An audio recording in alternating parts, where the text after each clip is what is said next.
Magandang araw mga ka-idol. At sa oras po ito ay nandito na po tayo sa tabing dagat. Ayan po, ay pupunta tayo mga paliwastan.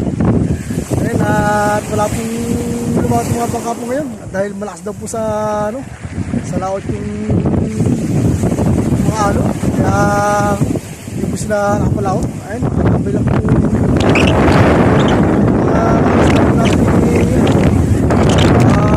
tambay po muna sila mga ka-idol. At kaya ay muli po tayo makakasubok po ngayon. At sana po ay swertehin po muli po tayo. Ay po muli yung gamit po natin. Ayos mga ka-idol. May huli na po tayo mga ka-idol. Sumabit po sa damit natin mga ka-idol. Ayos mga ka-idol. May huli po muli po tayo.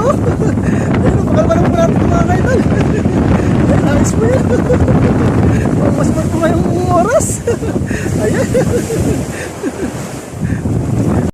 Ay mga ka-idol, malakas ang akin. Nandito tayo sa gilid ng bangka. Ay mga ka-idol, ito yung pangalawang huli po natin mga ka-idol. Ay kinuhog po natin sa papsit.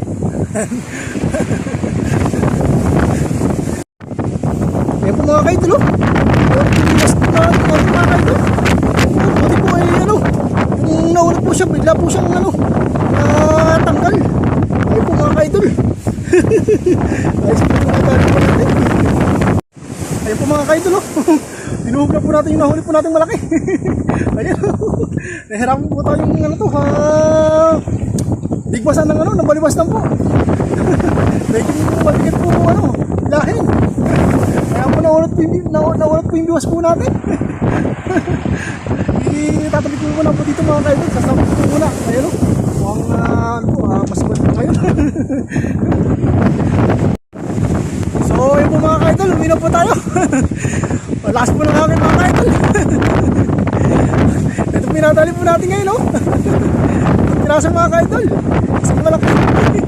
Tsaka nakatama lang po. Ay mga ka-idol, sa parang pong lakas ang hangin. Ayun. At mahirap po kasi mga isda pag malakas ang hangin. Ayun, buti nakahuli po tayo mga ka-idol. Ayun, at lagi po tayo mag-iingat mga ka-idol. Syempre po, God bless po sa ating lahat. Ayun po.